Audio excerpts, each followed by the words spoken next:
What's cracking, BiggerPockets? Jamil here, and I'm going to share with you the 5 things I wish somebody had told me before I started my journey in wholesaling. Now, guys, make sure you watch this video because the 5th one honestly would have made me millions and millions and millions and millions of dollars, and I'm going to put that right at the end so that you watch it all.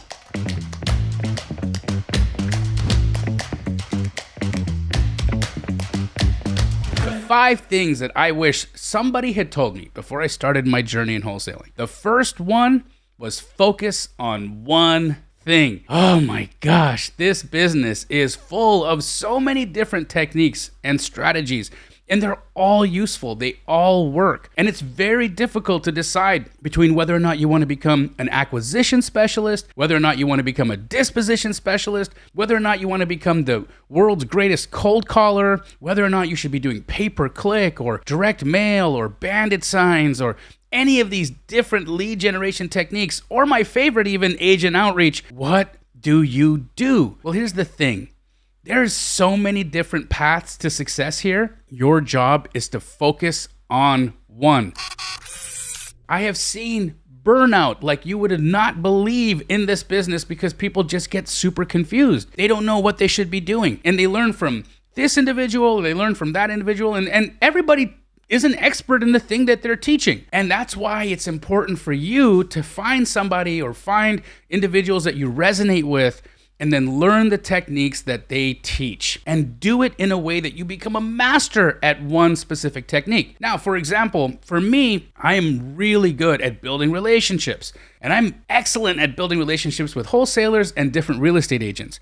That's how I was able to build Keeglee into the nation's largest wholesale operation. You need to decide which specific strategy makes the most sense for you, your budget, your time commitment, and then focus on one thing. Number 2, the KPIs matter, guys. They absolutely do. Let me tell you something, and it's gonna hurt when I say this. You are not doing as much work as you think you're doing. I promise you this is the case because I'm a mentor and I've actually helped thousands of people get their wholesale businesses off the ground. The one thing that I've been able to realize is that even though you're sitting down for an entire day and you think you're doing a lot of work, when you're actually tracking the numbers, a lot of people are spending time doing busy work instead of income generating activities. That's why it's super important for you to track your KPIs. What are a KPI? That's a key performance indicator. Now, why it's important for you to track your key performance indicators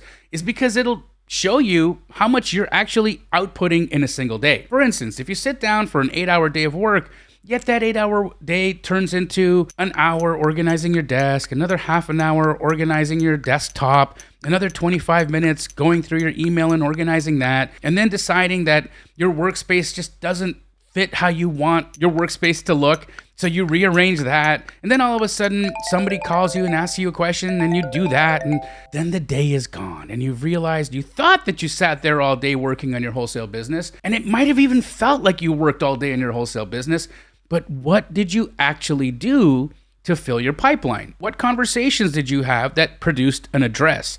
How many houses did you comp? That's what's important.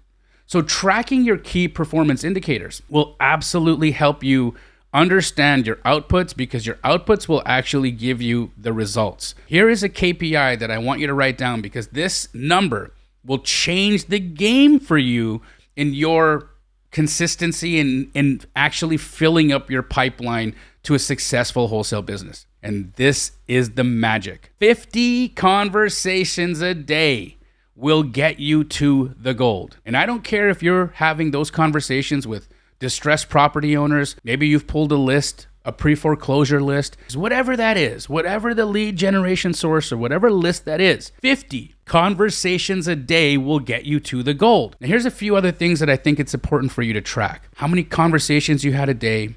How many of those were phone calls? How many of those were text messages? How many of those were outbound? How many of those were inbound?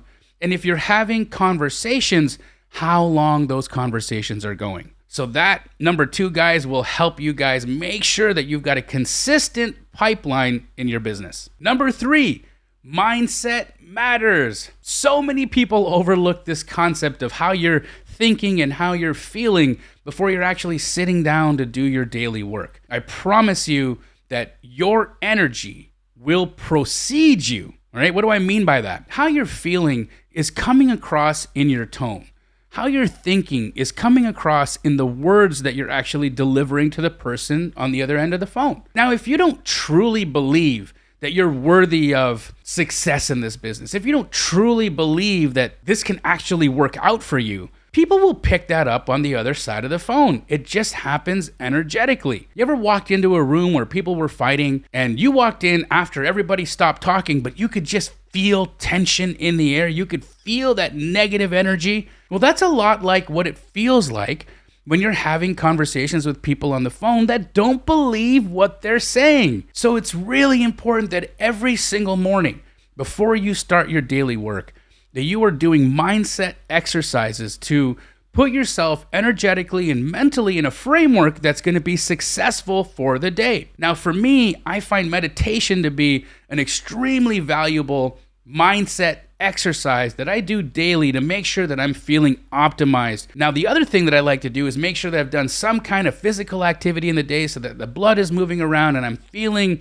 super happy, super energetic, so that the people on the other line can actually feel how I'm feeling when I'm on the phone with them. Whatever that technique is for you. Maybe it's daily affirmations. Maybe it's journaling. Whatever that is that makes you feel alive, that makes you feel like you've put yourself in a primed mindset.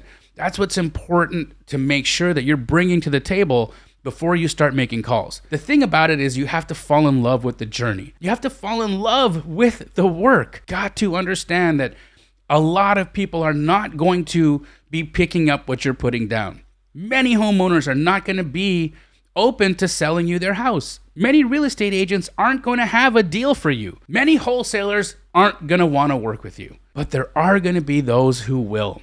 And that's the reason why falling in love with the tasks that you're doing rather than focusing on the result is going to give you longevity in this game. Number 4, focus on being relational versus transactional. That is huge, guys. Let me tell you what I mean by that. If you are in this business and just focused on how much money am I going to make in this deal, or how much am I going to get from this specific person, what's going to end up happening is that's going to come across in all of the decisions that you're going to make. Have you ever heard of the term go-giver? The reason why that term even exists is because it's been shown that people who give actually receive more from others. Why? Because that's just the energy that they're creating around themselves. And so they attract more opportunities and more people to give them blessings, more people to give them opportunity because they are of that style. They are the giving type of person. We all know people like that and we love being around them. And you also know those people that are just constantly taking, constantly sucking from you, constantly wanting to take and ask questions, but they're never willing to give you anything in return. They're never willing to start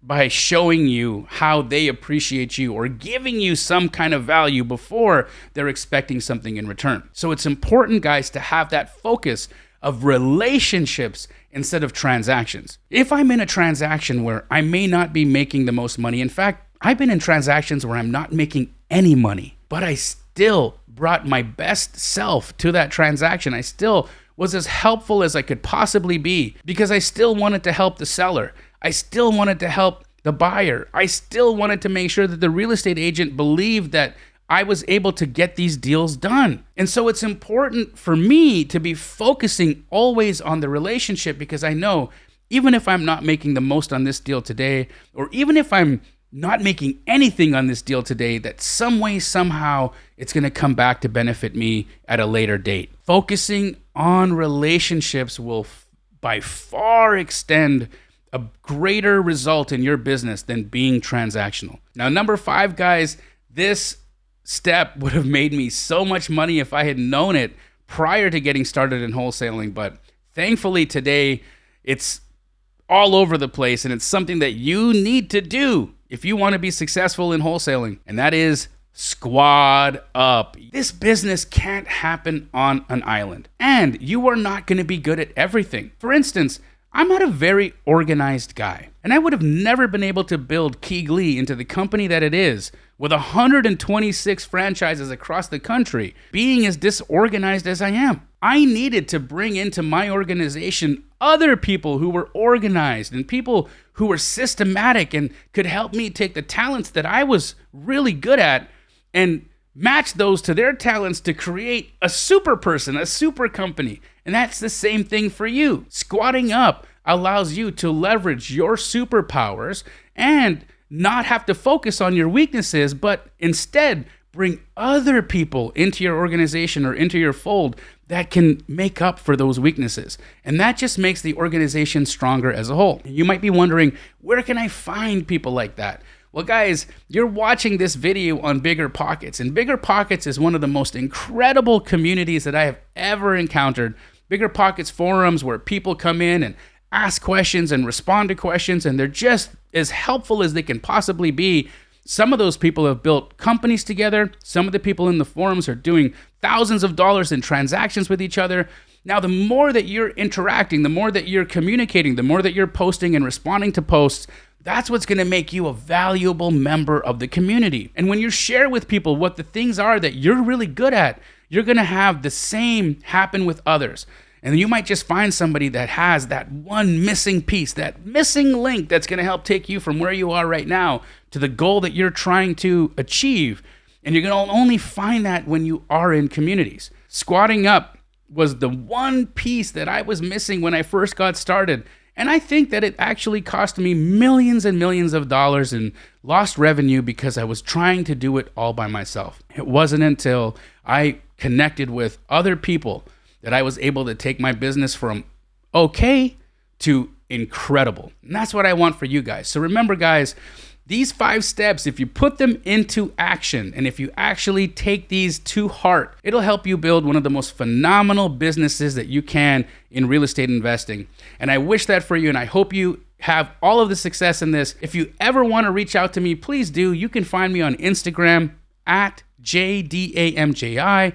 You can also go to my YouTube channel at www.youtube.com/Jamil Damji, and you can find me every week on The Market, the BiggerPockets podcast with incredible co-hosts, hosted by Dave Meyer, James Daynard, Kathy Fetke, Henry Washington, and yours truly. We would love to see you guys on that podcast as well.